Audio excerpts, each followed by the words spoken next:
আমরা প্রতীকী প্রতিবাদ করছি।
সমস্যা কঠিন আমরা বলতেছি।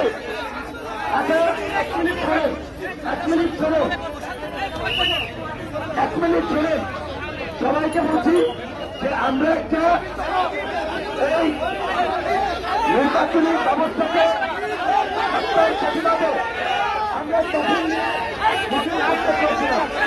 সেখানে তারা তখনে ভয় পাচ্ছে, আমরা তখন যখন আমরা মিছিল করলাম পুলিশকে দিয়ে দিলাম।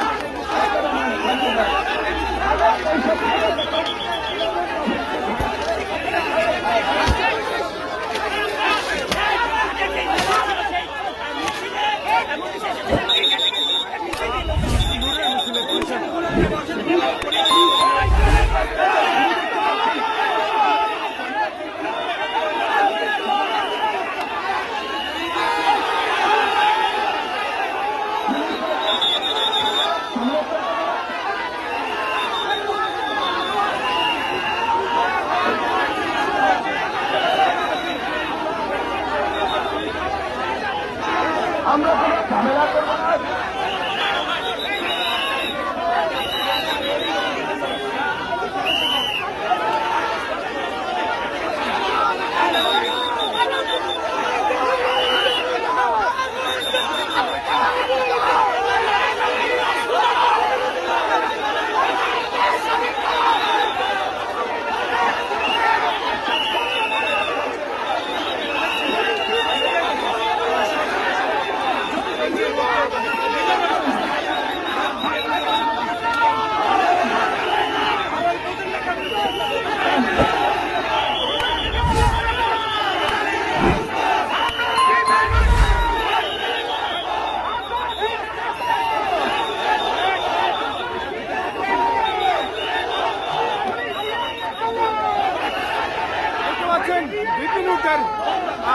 সাথে পুলিশের এই মুহূর্তে কি মুখোমুখি অবস্থান।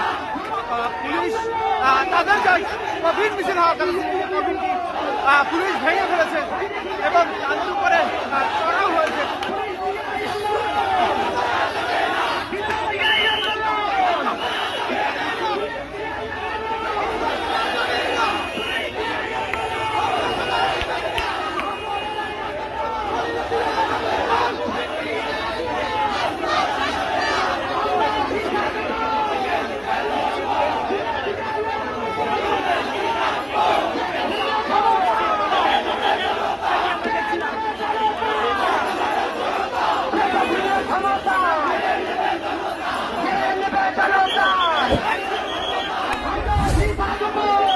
তারা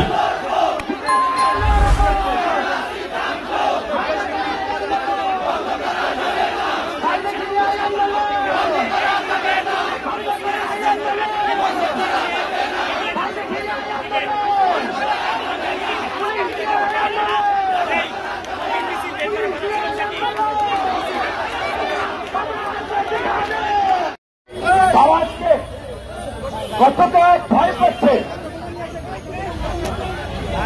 তারা আজকে কতটা আতঙ্কিত যে তারা একটা কফিন নিয়ে মিছিল করতে তারা যায়নি, গুন্ডা মাস্তানদের মতো কফিনটি ছিঁড়ে ফেলেছে, ভেঙে ফেলেছে। আপনাদের কাছে প্রশ্ন, পুলিশ কি আমাদের এই সংগঠনের টাকায় প্রতিবাদের জন্য কেনা একটা কফিন এইভাবে ভাঙতে পারে? এইটা কি পুলিশের অধিকার আছে? ওইটার মধ্যে কি বোমা ছিল, ককটেল ছিল? তাহলে তারা উদ্ধার করে দেখা। কিন্তু আপনারা দেখেছেন নাই, অনেকে দেখেন নাই, আমি দেখেছি। এই কারণে আপনাদেরকে থামতে বলেছিলাম। পুলিশের হাতে টিপ ছুরি ছিল, টিপ দিলে যে ছুরি বাইরে, অর্থাৎ তারা ছিনতাইকারীদের মতো আমাদের নেতা কর্মীদেরকে ছুরিকাঘাত করার জন্য টিপ ছুরি নিয়ে এসেছে। এই কারণে আমরা বলেছি যে পুলিশের কতিপয় দুর্বৃত্ত আজকে পুরো পুলিশ বাহিনীকে কলঙ্কিত করেছে।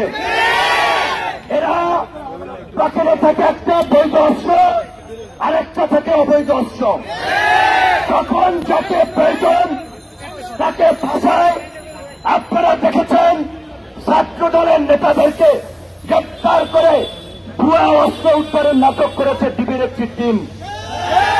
আপনারা দেখেছেন কাটা বলে প্রেস থেকে বোমা উদ্ধারের নাটক করেছে পুলিশের একটি টিম।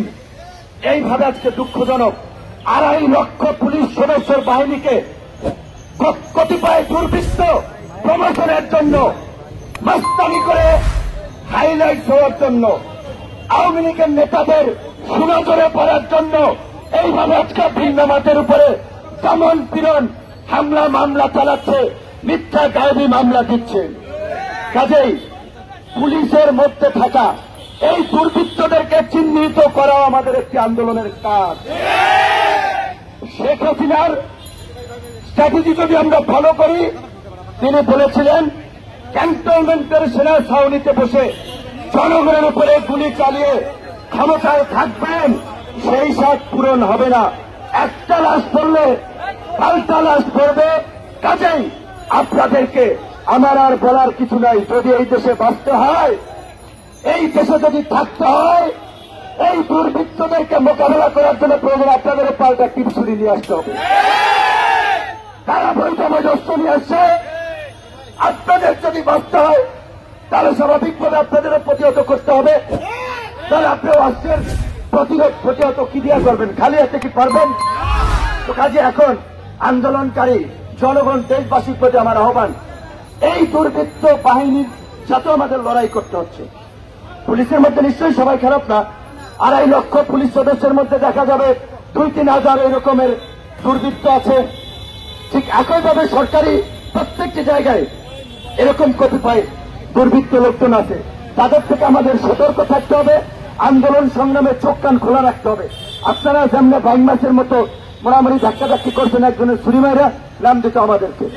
এই পুলিশ সদস্য ভাইদেরকেও বলি, আপনারাও নিরাপদ না। ওই যে টিপ ছুরি নিয়ে আসছে, আর এক পুলিশ সদস্যকে ছুরি মাইরা নিউজ করে তো বিপিনুরের ছেলেরা পুলিশকে ছুরি মারছে। যেমনি ভাবে 228 এই পুলিশের পোশাক পরেই দেখা যায় ছাত্রলীগ, যুবলীগ তারা কেউ পুলিশ সদস্যকে পিটিয়ে মেরেছে, সেজন্য গ্রেপ্তার করেছে। কাকে? মির্জা ফখরুলকে, মির্জা আব্বাসকে। কাজে এদের এই নাটক থেকেও সতর্ক থাকতে হবে, চোখ কান খোলা রাখতে হবে। তো আমাদের এই শান্তিপূর্ণ মিছিলটি হাজার হাজার লক্ষ লক্ষ লোকেরও জনসমাবেশ জমায়েত ছিল না। 200-250 লোকের মিছিলকে ভয় পেয়ে তারা একটা কাঠের কফিনকে তারা নিয়ে যেতে দেয়নি, দুমড়ে মুচড়ে ভেঙে ফেলেছে। আমরা এর নিন্দা প্রতিবাদ জানাই, ধিক্কার জানাই। এবং যারা এই গুন্ডামি মাস্তানি করছেন, সাহস থাকলে পুলিশের পোশাককে অপমান করবেন না। পুলিশের পোশাক খুলে ছাত্রলীগ যুবলীগের গুন্ডামির ড্রেস পরেন।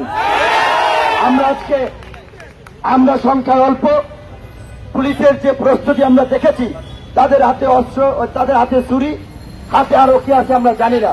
মিছিলের মধ্যে একটা ককটেল মাইরা বাসে আগুন দিয়ে বলবে ভিপি নুরের লোকেরা করছে, মামলা একটা দিবে। তো কাজে আমাদেরও কৌশল বদলাতে হবে পরিস্থিতি অনুযায়ী। আমরা আজকের প্রোগ্রাম এখানে শেষ করছি।